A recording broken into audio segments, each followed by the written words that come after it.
Thank you. Thank you all for coming here today. You know, it feels as if a lifetime has elapsed since we last convened here 1 year ago. Then, we were reeling from the horrors and the pain of October the 7th and its aftermath. And now, a year later, we find ourselves in a different world. First and foremost, a number of the hostages, thank God, have come home, including many these past few weeks.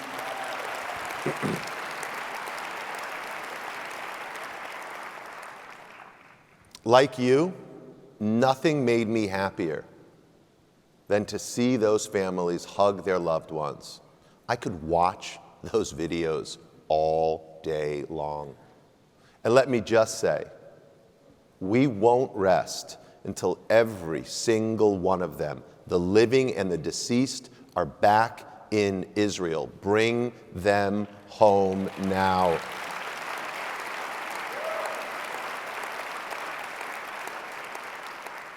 And another thing that's different, after months of allowing the harassment, intimidation, even violence against Jewish students and faculty, many university presidents, certainly not all, but many have rediscovered the virtue of actually enforcing their policies on encampments and harassment.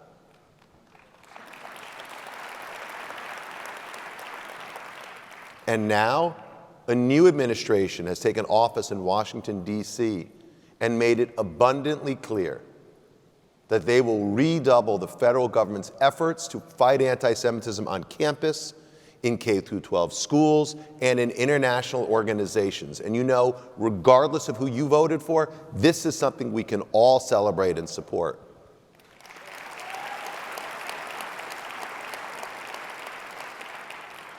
And as we convene here today, Sinwar and Nasrallah no longer walk this earth. Assad is in exile.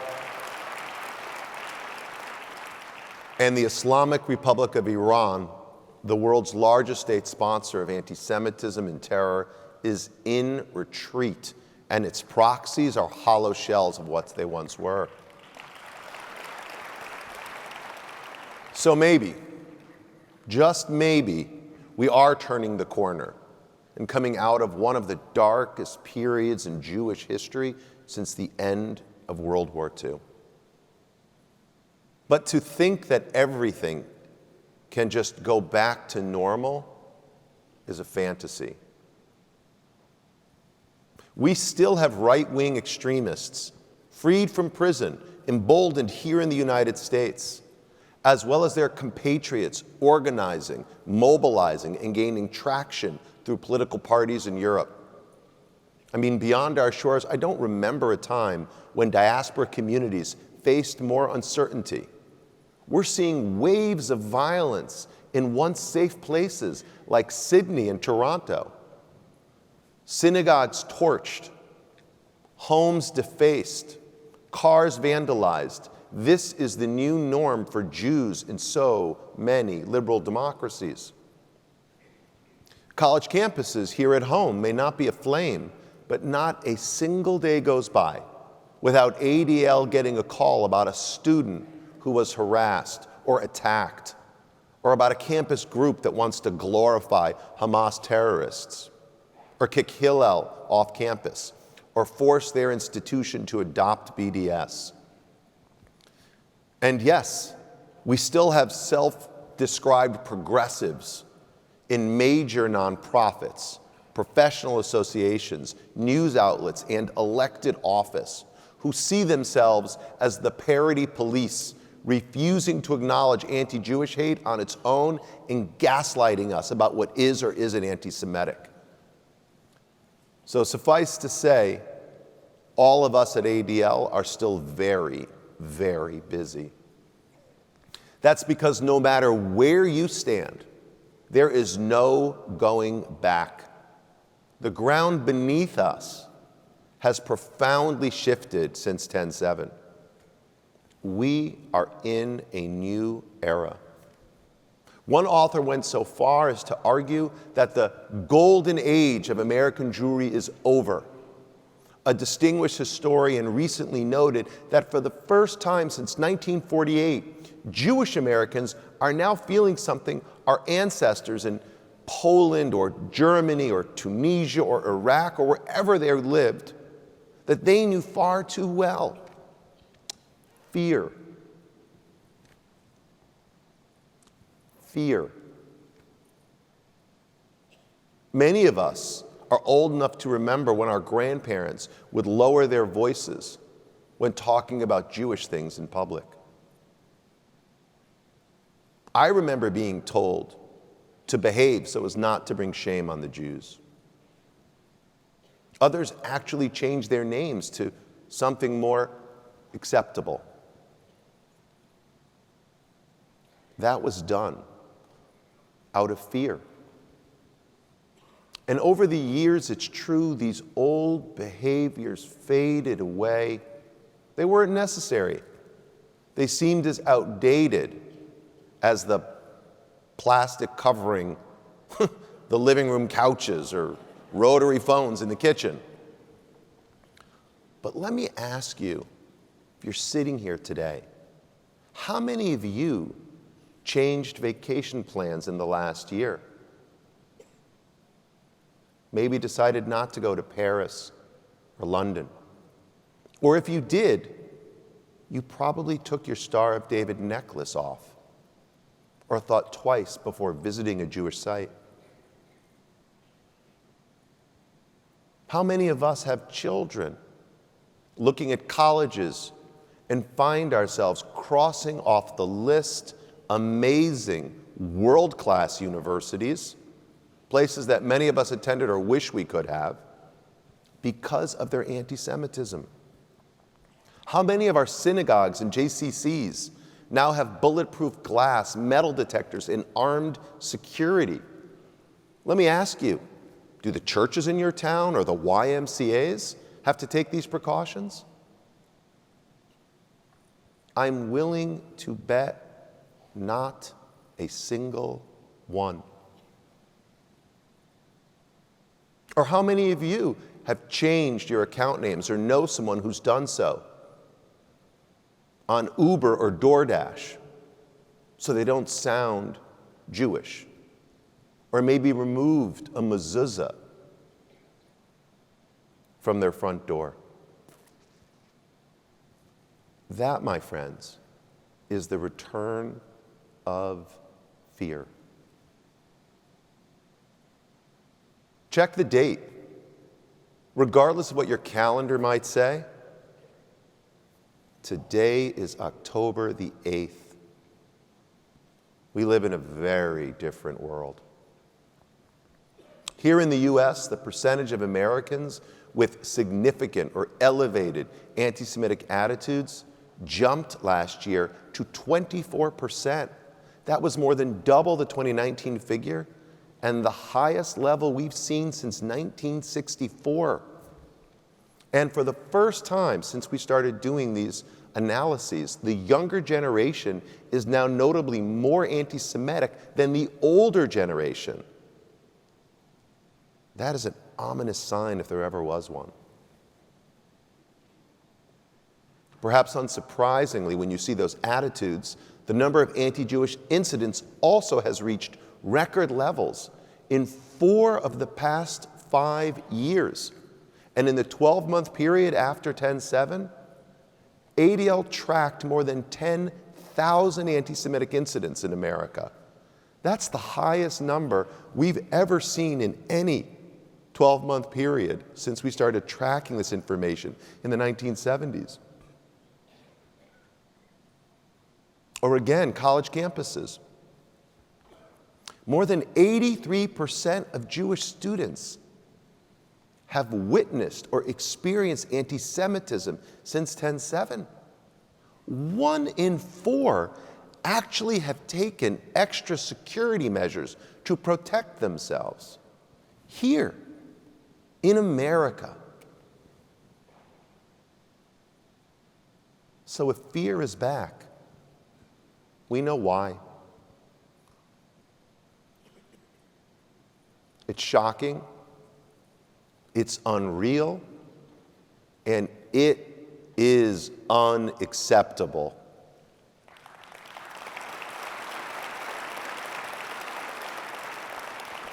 And so, in the face of this very real fear, we must do better.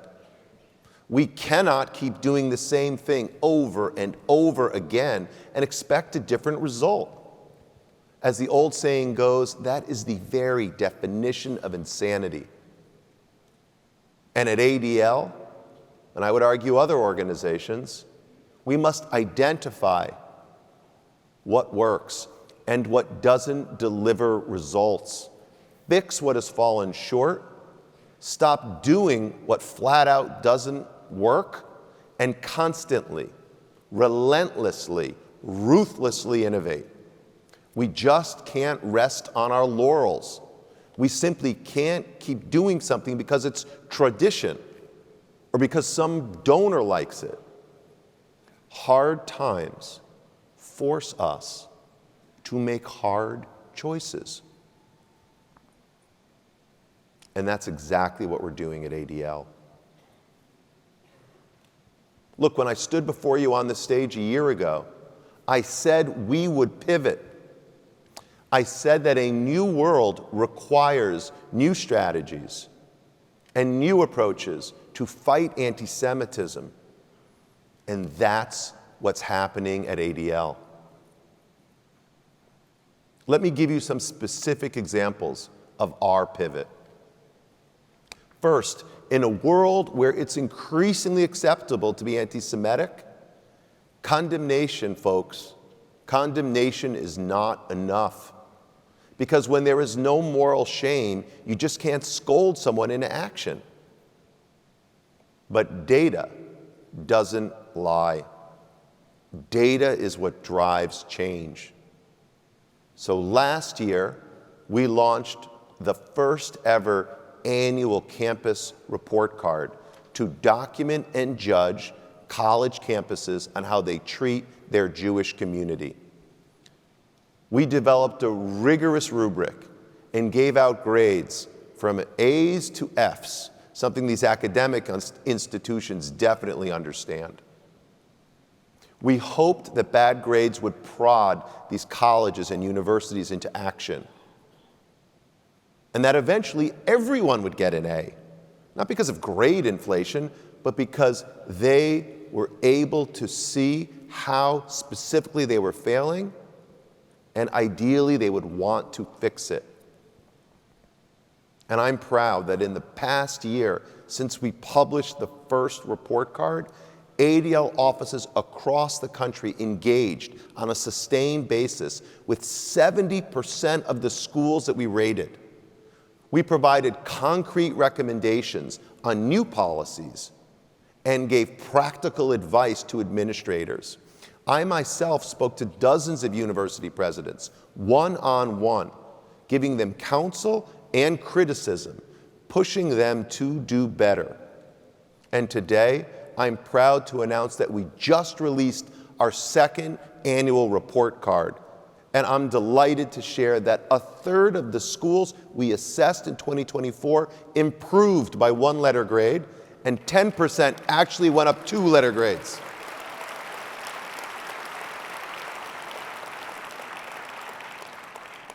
You can check it out yourself.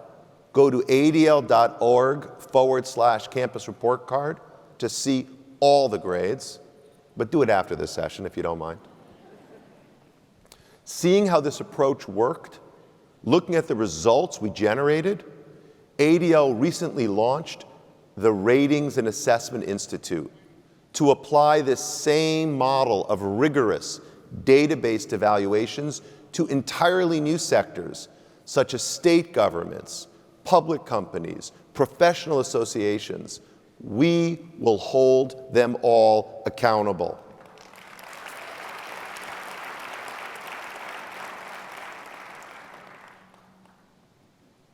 Second example of our pivot, we are going to court. ADL has filed more lawsuits in the past 12 months than we actually did in our first 112 years of existence.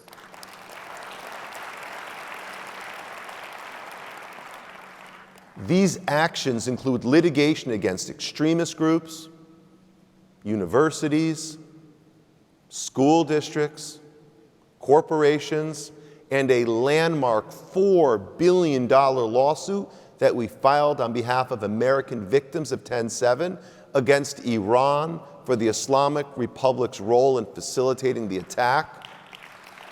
And let me tell you, we are going to win.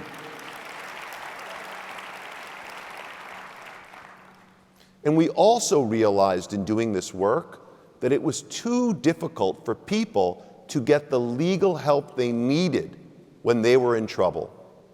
So we partnered with our friends at the Brandeis Institute, Hillel International, the law firm Gibson Dunn, and numerous other white shoe law firms to create and set up CALL, a first-of-its-kind legal hotline for students and staff at colleges and universities who have been victimized for anti-Semitism, but previously didn't know where to go. In less than 18 months, the CALL system has handled more than 800 Title VI complaints. And I'm happy to report that based on its success, we've begun to expand CALL to handle cases of discrimination against students and parents and teachers in K-12 school districts where the issues also are rampant and virtually unmonitored.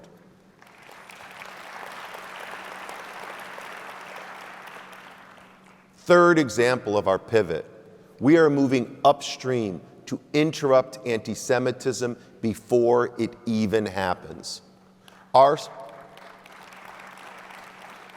The ADL Center on Anti-Semitism Research quietly has matured into a world-class center of excellence in social science, conducting a wide range of research from highly targeted focus groups to large-scale surveys to randomized controlled trials, all focused on practical issues such as how we improve the efficacy of our programs or how we interrupt and intercept intolerance before it takes root.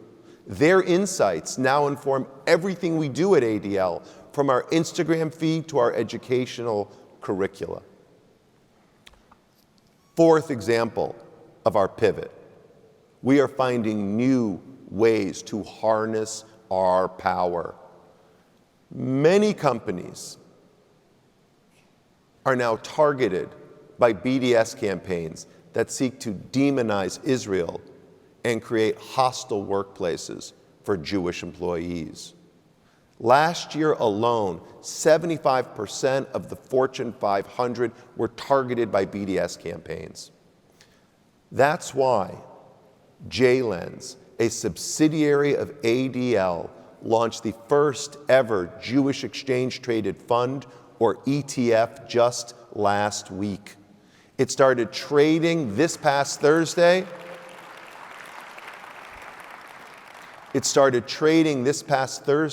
On the New York Stock Exchange under the ticker symbol TOV, T-O-V, the Hebrew word for good.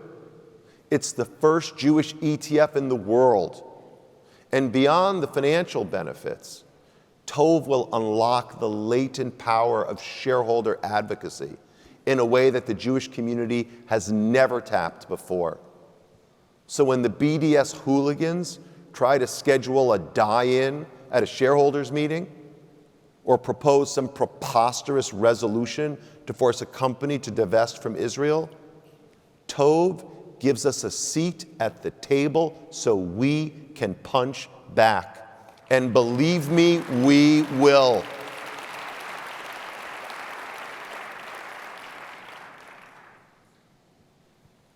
Finally, ADL doesn't just innovate in a lab.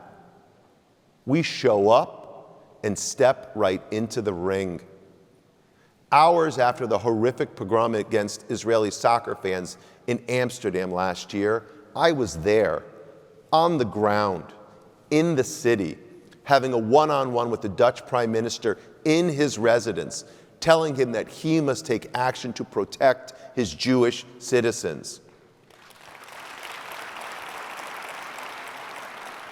You see, showing up is what ADL does day in and day out in your cities and towns, across America and around the world.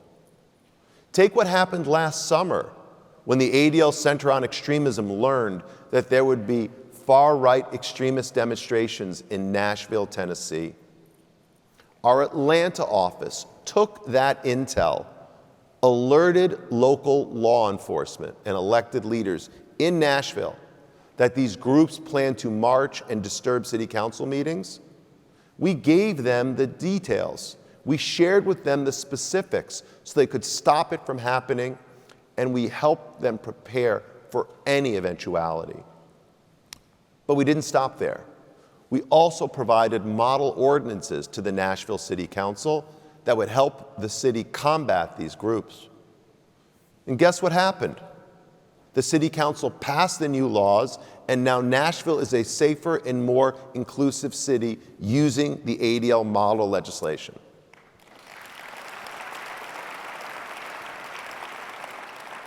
Or look what happened in Chicago, Illinois, just last year.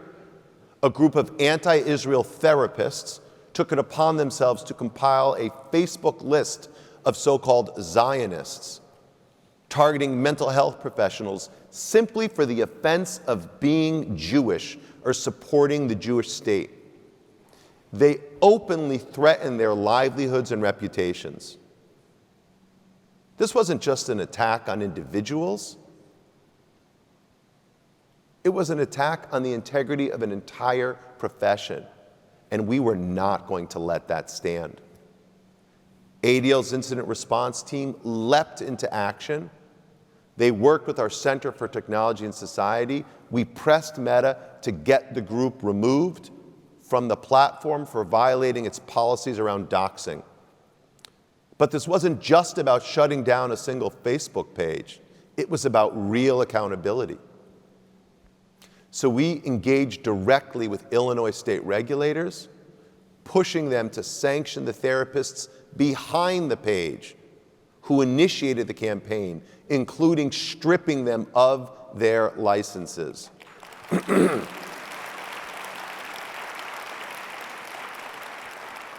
We're tracking the outcome closely, but a message has been sent and delivered, and now others will think twice before they target the Jewish community. You see, this is what ADL does. Sometimes out in front, sometimes behind the scenes, but always, always, always being true to our core purpose, to protect the Jewish people.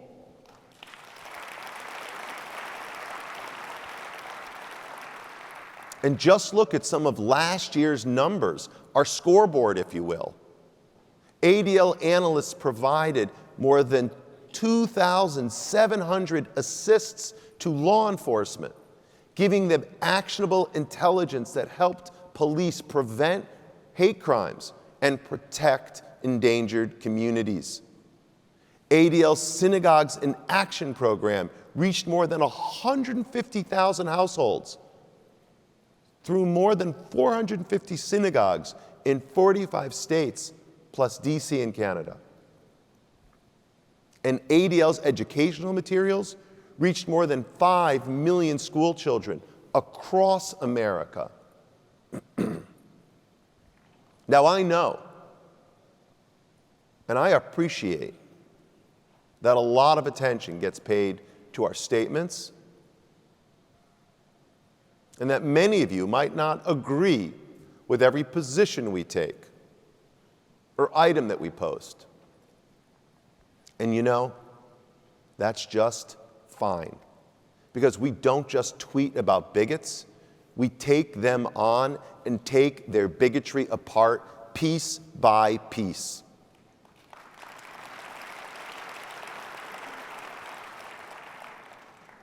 And so I know,